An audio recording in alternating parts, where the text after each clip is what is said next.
All right, let's talk about it. Dating while on semen retention. Okay, so we gotta understand that this is very delicate and this is a very sensitive process because people that you would normally attract um, are not the same as people that you're gonna attract on semen retention. If you've been studying semen retention, you know that the attraction level is high. So, and the spiritual attack is also high. So, if you really want to understand this and get a grasp on this, you need to sit back and listen because you can get yourself in a lot of trouble. All right.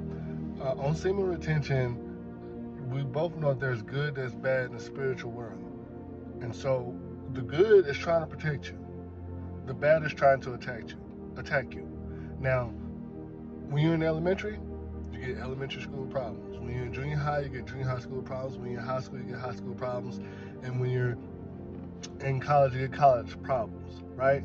So when you're on semen retention, you're doing something that 90%, 90 plus percent of other men aren't doing. So you're rare, or you're becoming more rare, especially if you have high streaks, right? So if you're in your 60th, 80th, 90th, 100 plus days, you're on high semen retention. Now I want to speak to that. Don't let women fool you into thinking that, oh, well, 3 months is not that long. See, because we have these women out here that they claim they're not having sex, but they still got all the toys. They are playing with themselves, right? They're not doing what you're doing. Even the women out here are experiencing sex at high rates. So don't believe what they're saying when they say, "Oh, that's not that long of a time." Very egotistical, very not in touch with reality. And so, when dating on semen retention, you might attract women that have low self-esteem, right? But they're good at hiding their self-esteem because that's a demonic presence in them. And so, whatever's in them is telling them to attach themselves to you.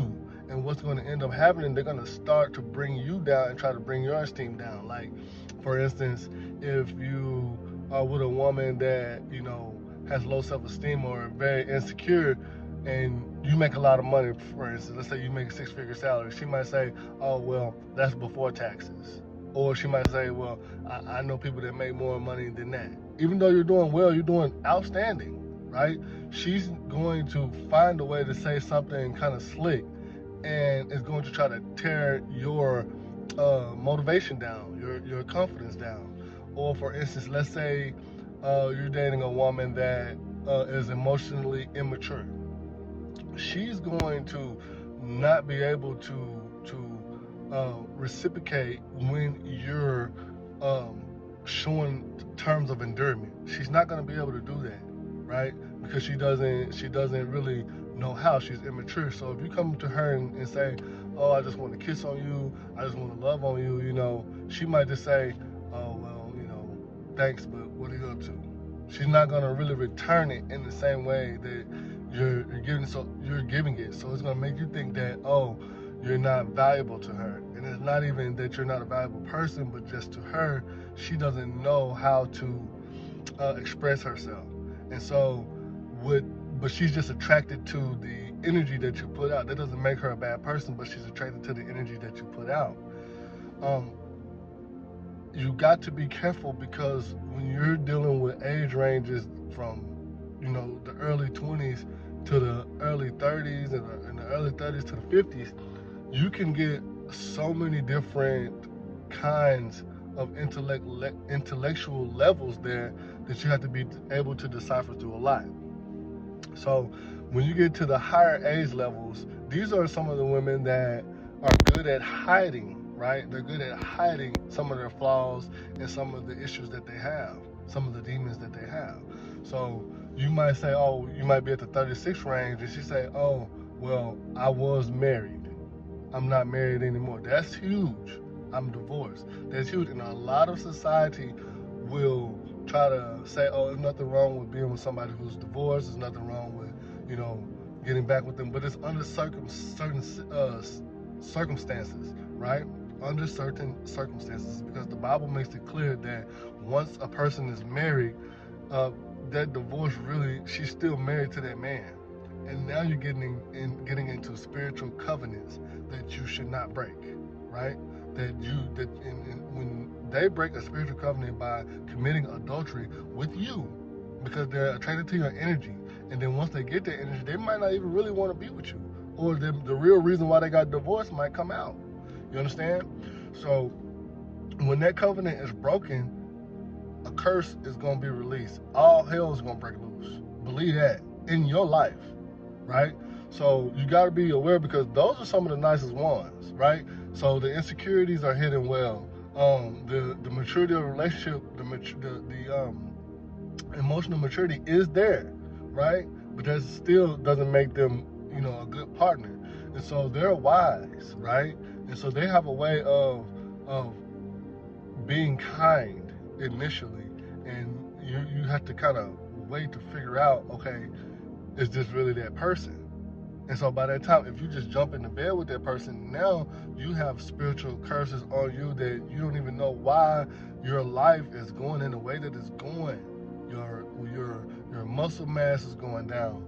Your anger is going up. Your financial status is going down. Your relationships that you built and the network that you built are starting to break apart. It's because you are now sleeping with somebody that has a covenant between another man and God, or another woman and God, if there's ladies out here dating. But I'm really focusing this video on the men and semen retention. So that's the case, man. When you're on semen retention, especially on high streaks, right? Women are going to be in the wrong, and they're going to be trying to date you. Like, I've run into a situation where, I thought me and this person was on the same page, and I thought that, we was on the same page, and I was getting ready to, perform that with her, you know what I'm saying? But then she kind of did something that lets me know, okay, she's really not in my circle. She kind of tried to make me feel like that my body was less valuable than her body.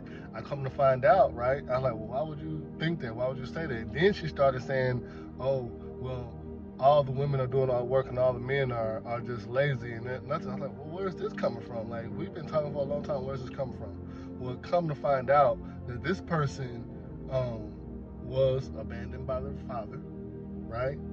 And even though, I had nothing to do with that, to her, she felt like that, that childhood trauma, right? She felt like that I was the same, or I could potentially be the same, even though I showed no signs of that, right? So glad that didn't happen.